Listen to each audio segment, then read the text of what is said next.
ॐ विश्वानि देव सवितर्दुरितानि परासुव यद्भद्रं तन्नासुव। ॐ शान्ति शान्ति शान्तिः।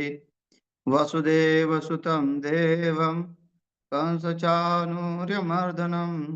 देवकी परमानन्दं कृष्णं वन्दे जगद्गुरुं। श्री सद्गुरुदेव भगवान की जय। प्रस्तुत श्रीमद् भगवद गीता का 11वां अध्याय और श्लोक क्रमांक 32वां चल रहा है। यहाँ भगवान और अर्जुन का संवाद है। अर्जुन ने कई प्रश्न पूछे हैं कि ये आप हमको समझ में नहीं आ रहे, क्योंकि भगवान किसी को समझ में आने वाले है नहीं, क्योंकि भगवान का कई रूपों का जो है वर्णन अर्जुन ने किया। भगवान को काल के रूप में भी देखा, भयंकर से भयंकर के रूप में देखा, और जो भगवान मेरे जैसे भक्त पर इतनी दया दिखाते हैं, मेरे लिए जो कार्य कर रहे हैं, वही भगवान मुझे खुद निगल रहे हैं। मुझे तो समझ में नहीं आ रहा है कि भगवान ऐसे कैसे हो सकते हैं। एक तरफ फटकार भी मार रहे, एक तरफ सहला रहे हैं, ये तो हो ही नहीं सकता। तो भगवान उसको देख रहे हैं, अर्जुन की मन की संवेदना समझ रहे हैं। तो भगवान ने अपने आप ही बोलना शुरू कर दिया कि भाई, तू जो समझ रहा है उससे भी आगे का मैं हूं, लेकिन तू घबरा मत। भगवान कहते हैं, श्री भगवान वाच कालोस्मि लोको शेकृत प्रबुद्धो लोकान् समाहर्तुमिह प्रवृत्तः ऋतेऽपि त्वां न भविष्यन्ति सर्वे एव स्थितः प्रत्यनीकेषु योद्धाः। कालोस्मि लोकोक्षयकृत प्रवृद्धो। काल अस्मि लोकोक्षय कृत प्रबुद्धः। जो लोगों का जीवन है वो धीरे धीरे जो समाप्त हो रहा है, जो दिन प्रतिदिन जो है ढल रहे हैं, वो प्रतिदिन मैं ही हूँ, है ना। भगवान दिन भी है, भगवान रात्रि भी है। दिन और रात्रि दोनों परमात्मा है। जो काल है, काल चक्र किसको कहते हैं? समय को। काल कोई वस्तु या कोई विशेष व्यक्ति थोड़ी है कि बड़ा भयंकर काला रूप होगा, बड़े बड़े सिंह होंगे, बड़े बड़े नाखून होंगे, है ना, बड़ी बड़ी मूछें होगी, बड़ी बड़ी दाढ़ी होगी, दिखने में बड़ा विकराल लगेगा। ऐसा नहीं है। जो काल चक्र है भगवान, वो स्वयं स्वयं समय है। जहां समय समाप्त हो जाता है उसी का नाम काल है। जो काल बन जाती है कि तुम्हारा काल समाप्त हो गया, जितना जीना था उतना तुमने जी लिया। एक सांस भी जो है व्यर्थ नहीं देते परमात्मा। अच्छा, बोलते समय हम इस सांस को गिनते नहीं है। एक प्रमाण है, अनंत वाचार बड़तिर बड़र तया कैसे गोपाल करे हरि। मतलब जो लोग व्यर्थ बोलते हैं, जो बड़बड़ बड़बड़ बड़ करते रहते हैं, तो वो व्यक्ति को कभी भी परमात्मा की प्राप्ति नहीं होती है। कैसे बोलते, तया कैसे गोपाल पावे हरि। वो कैसे परमात्मा को प्राप्त करेगा जो व्यर्थ ही बड़बड़ाता है, एक क्षण भी चुप नहीं रहने का नाम नहीं लेता। संसार में कई लोग ऐसे हैं। अच्छा, वो गुणों से पता लगता है कैसे इसके गुण है। अगर वो ज्यादा बोलने वाला व्यक्ति है तो समझो वो तमोगुणी है। जो केवल कार्य के लिए ही वार्तालाप करता है और अन्यथा बोलता ही नहीं है, वो सत्वगुणी कहा गया। नहीं, जो व्यवहार करते समय जो संसार के व्यवहार है उतना तो करना पड़ेगा, तो वो रजोगुनी हो गया। और जो परमात्मा के सिवा परमात्मा की कथा के सिवा, परमात्मा की चर्चा के सिवा कुछ बोलता ही नहीं है, उसको कहते हैं सत्वगुणी। तो ऐसे अ, जो बोलने वाले हैं ज़्यादा, तो उसका तो काल तुरंत समाप्त हो जाता है। क्योंकि जितनी साँसें हमको दी है लेने के लिए, अगर वो साँसें हमने व्यर्थ गँवाई, तो दिन हमारे कम भर जाएँगे। क्योंकि यहाँ तो एक-एक क्षण दिया हुआ है ना, ऐसा नहीं कि 1 घंटा एक्स्ट्रा दिया हुआ है, नहीं। परमात्मा ने एक-एक क्षण जो है गिन के दिया हुआ है। तुम्हारा एक क्षण में क्या होने वाला है? तुम एक क्षण पहले क्या थे और एक क्षण के बाद क्या होगा? ये परमात्मा के पास हिसाब है, इसलिए वो काल है, गिनती करने वाला, तुम्हारे कर्मों का हिसाब रखने वाला। इसलिए वो इस संसार को निगल रहा है, कि ऐसा नहीं कि मुँह खोल दिया ज़ोर से, अब पूरा संसार उसके अंदर समा रहा है। नहीं, उसने काल चक्र बनाया है, काल गति बनाई है, साँसों की गति बनाई है। जित जितने साँस जो है खर्च करेंगे, उतना जो व्यक्ति जल्दी नष्ट हो जाएगा। इसलिए जो प्राणायाम आदि करते हैं, तो उनके अंदर ऊर्जा बढ़ती है, वो प्राणों को रोकते हैं। ऐसा नहीं है कि उन्होंने उनकी आयु बढ़ गई तो उनके प्राण भी बढ़ गए, नहीं, प्राण नहीं बढ़ते, लेकिन उन्होंने प्राणों को रोक रखा है। ये साँस आप जो है आपके पास अगर ₹1000 है और ₹1000 तो आप 1 दिन उड़ा दोगे, होटल में खा के। और ये जो दूसरा व्यक्ति है कि वो ₹1000 को सँभाल के रख रहा है ₹1000 इसके पास भी, उसके पास भी। लेकिन वो ₹1000 वो 1-1 रुपया 50 पैसे चौवानी ऐसा करके खर्च कर रहा है और जहाँ आवश्यकता है वही खर्च कर रहा है। तो उसका ₹1000 वो कितना लंबा चलेगा? तो वैसे ही हमारी साँस जो है, साँस साँस साँस तो मतलब है जो घर में बहुत साँस होती है वो साँस, और जो साँस बोलते समय ये भी व्याकरण का भी एक बड़ा योगदान है शब्दों में, नहीं तो अर्थ का बेअर्थ हो जाता है। तो ये साँस जो है, वो अगर हम संग्रहित करते हैं या उसको नष्ट नहीं होने देते हैं, तो हम काल के ऊपर भी विजय प्राप्त करते हैं। और भगवान क्या कहते हैं, मैं काल हूँ, मतलब हम काल को रोक सकते हैं, लेकिन काल को तो नष्ट नहीं कर सकते। क्योंकि यहाँ जो भी आए भगवान श्री कृष्ण योगेश्वर हुए, है ना? उनको योगेश्वर कहा गया है, योगियों का। लेकिन भगवान की आयु कहते 150 साल तक थी। अब जितने बड़े योगेश्वर हैं, इतना बड़ा जीवन में बड़े-बड़े जो उन्होंने कार्य किए हैं, वो एक बानर से उनकी कैसे मृत्यु हो सकती है?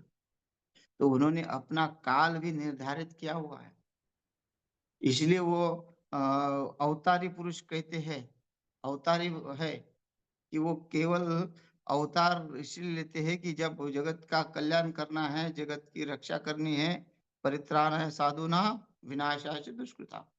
भगवान इसीलिए तो आते हैं और कार्य समाप्त होने बाद चले जाते हैं। तो उनके लिए वो काल जो है, कोई मायने नहीं रखता। वो अपने आप अपना काल बनते हैं। हम कोई मरना नहीं चाहते, हम तो जीना चाहते हैं। सब लोग जो है जीना चाहते हैं। भगवान का स्मरण हो नहीं हो लेकिन जीना चाहते हैं। बुढ़ापे में भी संसार ने इतना जकड़ा हुआ है, उसको भगवान का नाम स्मरण नहीं होता। वो संसार में ऐसा जीना चाहता है जैसे कुछ मैं मृत्यु मेरी होती ही नहीं है। ऐसा धन इकट्ठा कर रहा है, ऐसा उस धन के व्यवहार में फँस रहा है, ऐसा दुराचार में फँस रहा है कि वो अपने मृत्यु को ही भूल गए। एक तो व्यक्ति इतना मृत्युशैया पे पड़ा हुआ है, लेकिन भजन नहीं कर रहा, और बच्चों की ये चिंता है कि ये मरते समय भगवान का भजन करे, और उसका दिमाग पूरा व्यवहार में। हमेशा बालकों को पूछता है, खेती में गए थे क्या नहीं गए थे? कितना अनाज हुआ?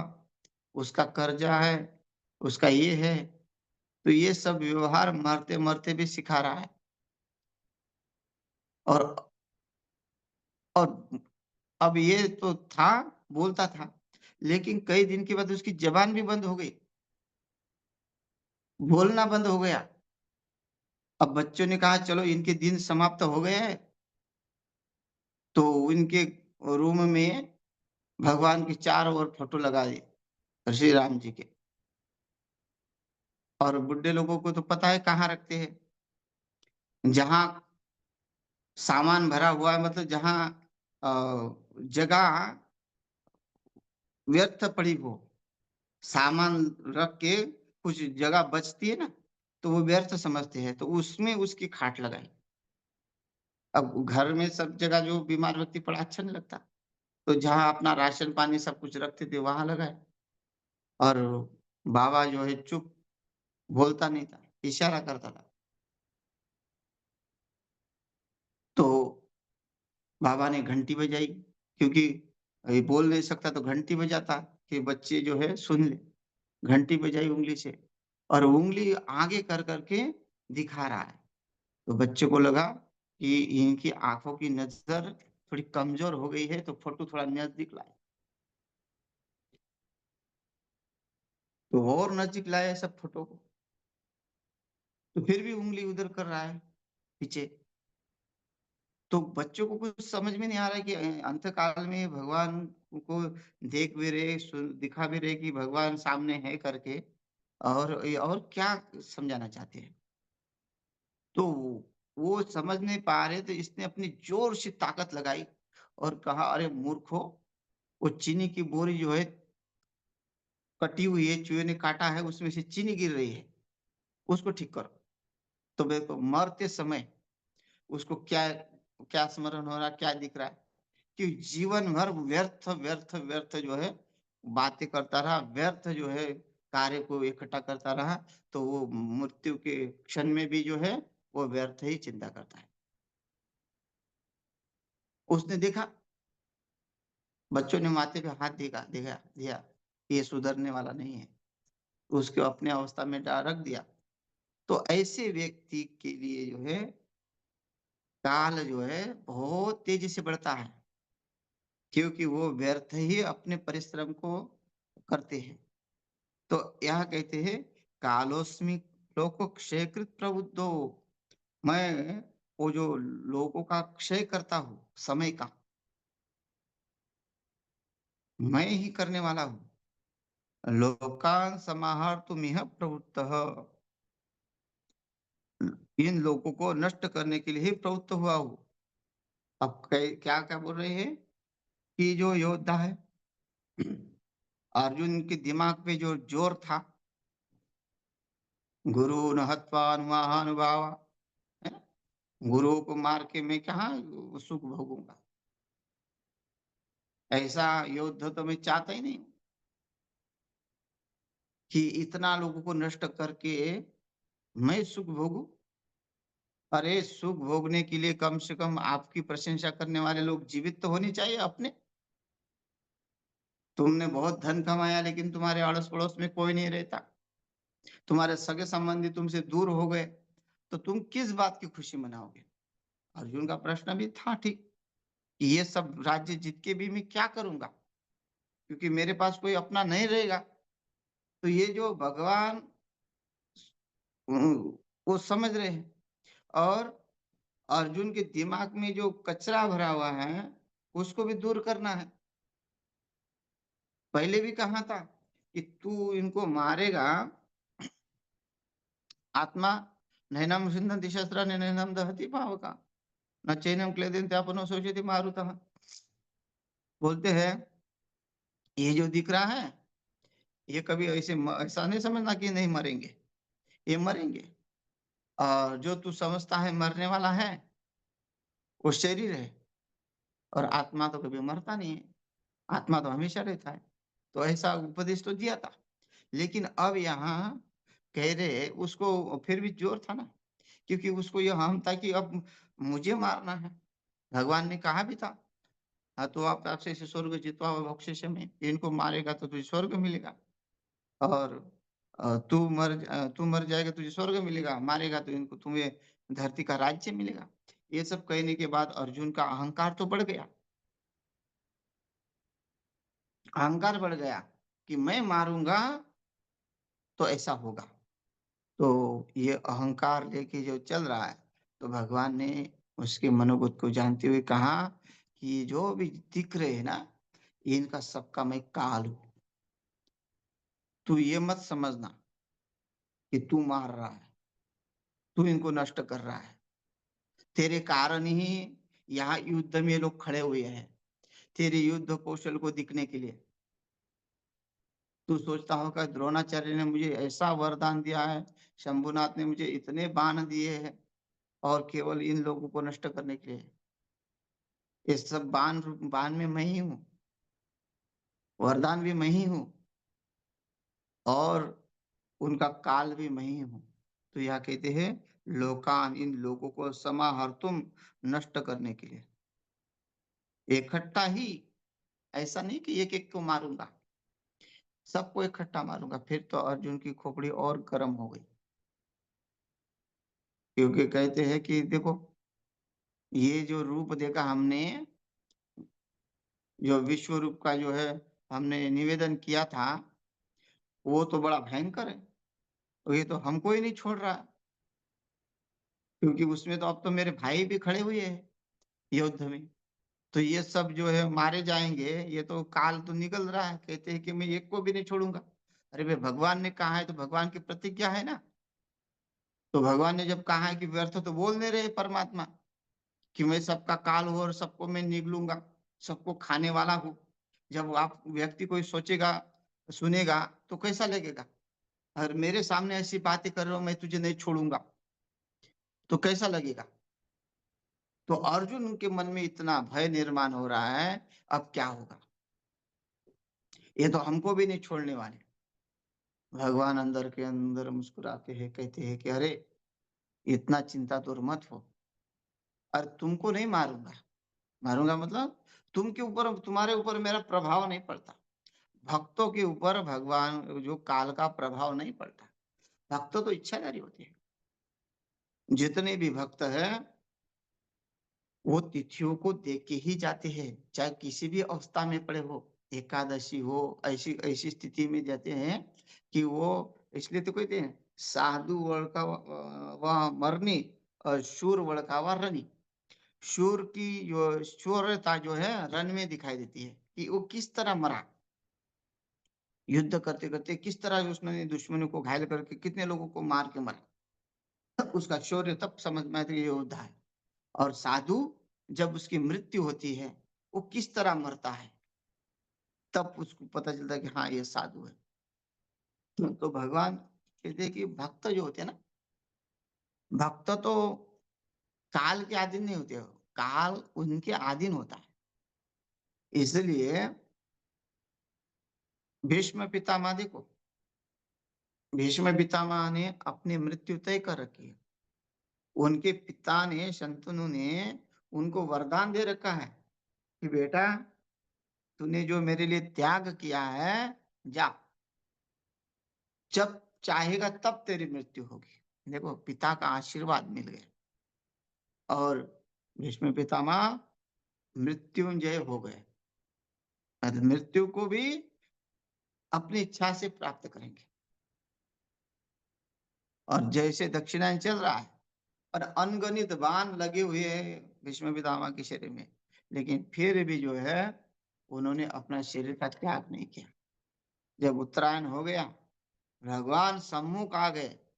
विष्णु सहस्त्रनाम में है वरना, कि भगवान जब सन्मुख आ गए, तब भगवान की स्तुति करते हैं, कहते हैं कि मेरे पुत्री से आप विवाह करो। भगवान ने कहा कि एक तो पहले अब मेरी अवस्था नहीं थी विवाह करने की, और दूसरा कारण यह है कि आपकी कहाँ से पुत्री आई, आप तो ब्रह्मचारी हो। तो कहते हैं अरे, आप तो सब समझते हो। पुत्री का अर्थ होता है कि मेरी बुद्धि आपके चरणों में रखना चाहता हूं। मैं आपको समर्पित करना चाहता हूँ। मेरी बुद्धि मरते समय इधर उधर न भटके। अंत काले च मामेव स्मरण मुक्ता कलेवरम। है ना, भगवान का अंत काल में स्मरण होना चाहिए, तभी जो है उस व्यक्ति का जीवन धन्य हो जाता है। तो ये भीष्म पितामह देखो, काल के अधीन नहीं है, काल उनके अधीन है। हमने जिस महान पुरुष जो संत हुए हैं, उन संतों के सवास में रह के जो घर से निकल के यहाँ पारमार्थिक क्षेत्र में आए हैं, वो भी संत बड़े अद्भुत थे। हमको बचपन से ही बड़ा संतों से जो है आशीर्वाद प्राप्त हुआ है। वो भी ऐसी इच्छाधारी रहे कि अभी उनकी ख्याति बहुत है, संत के रूप में ही वो पूजे जाते हैं। उनके उनकी भी बड़ी संस्था बनी है, भक्त लोग काफी है। एक उनका पूरा जो एरिया उनको अच्छा मानता है, और वो बड़े विट्ठल भगवान के भक्त रहे, और शास्त्रों के बहुत बड़े ज्ञाता है रहे।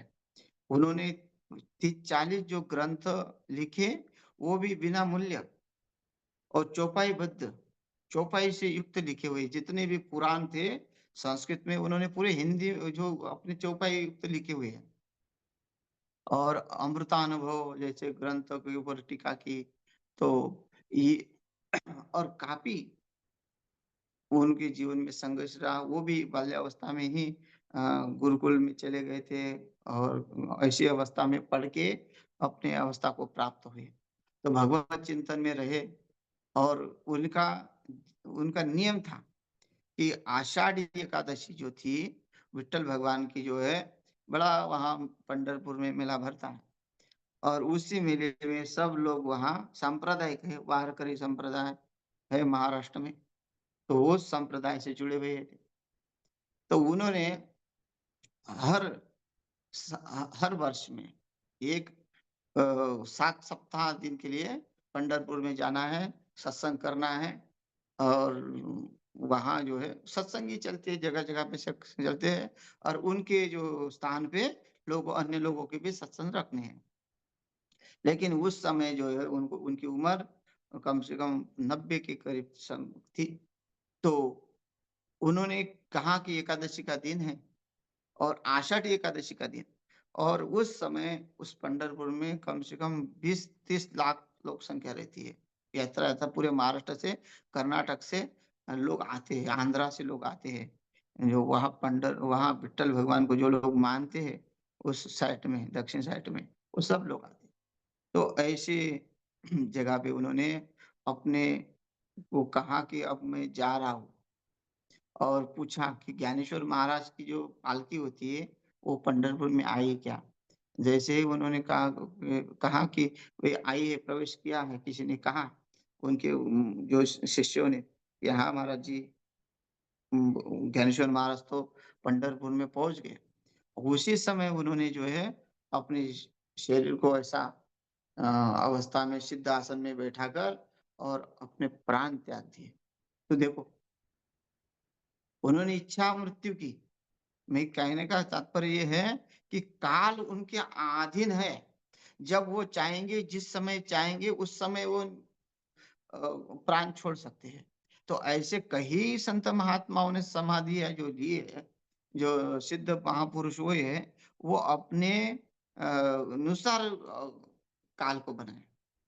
तो भगवान यहाँ कहते हैं कि भाई तू घबरा मत, तेरा जो तुझे काल नहीं कुछ कर सकता। तुम लोग जो भक्त जो हो मेरे, तुमको कुछ नहीं होगा।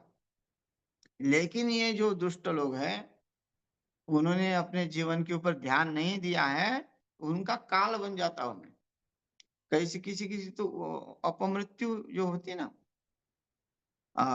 अकालीन मृत्यु भी बन जाते हैं, अकाल मृत्यु भी हो जाता है किसी किसी का। तो ये भगवान सबका काल है, और सबको निग्रह, सबको लोगों को नष्ट करने के लिए ही भगवान को दे समाहर्तुम प्रवृत्तः, मैं प्रवृत्त हुआ हूँ। ऋते पित्वाम न भविष्यन्ति सर्वे, कहते हैं जो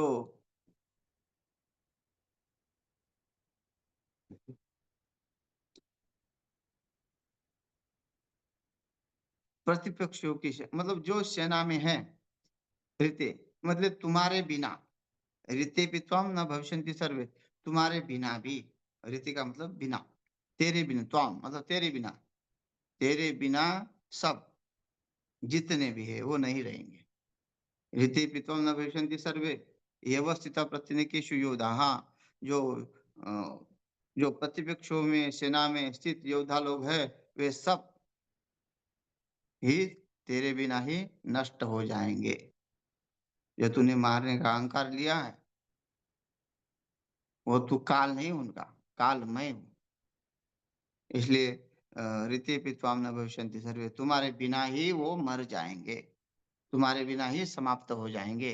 अर्जुन का अहंकार नष्ट कर दिया। और ये जो बातें थी ये ज्ञानेश्वर महाराज के ज्ञानेश्वरी में है कि तुम भक्त हो, तुम्हें कुछ नहीं हो सकता। और जो उन्होंने जो भाष्य में लिखा है, और यहाँ जो इतना ही अर्थ लिखा है कि सब लोग जो है मेरे से ही मारे जाएंगे, और वो भी तुम्हारे बिना, जितने भी योद्धा हैं यहाँ तुम्हारे बिना ही मारे जाएंगे। तो रहेंगे अर्थात तेरे युद्ध न करने से इन सबका नाश हो जाएगा, है ना। ये अवस्थिता प्रत्यय की शोधा, तुम युद्ध करोगे भी नहीं करोगे तो इनका नाश हो जाएगा। इसलिए क्या करना है, तुम्हें अपने कर्तव्य का पालन करना है। तुम अपने कर्तव्य का पालन करो, युद्ध करो, व्यर्थ की चिंता छोड़ दो। तस्मात् उत्तिष्ठ यशो लभस्व जित्वा शत्रुन् भुङ्क्ष्व राज्यं समृद्धं मयैवेति निहता पूर्वमेव निमित्त मात्रं भवे सव्यसाचिन्। तुम तो केवल निमित्त मात्र हो, निमित्त मात्र होने से तुम्हें केवल कार्य करने हैं। मैं तुम्हें आगे बढ़ा रहा हूँ, है ना। देने वाला तो कोई और है ना। तो यज्ञ कर रहे हैं हम, तो यज्ञ करने वाला यज्ञ तो कर रहे हैं, हम निमित्त बने हैं दान दक्षिणा देने के लिए।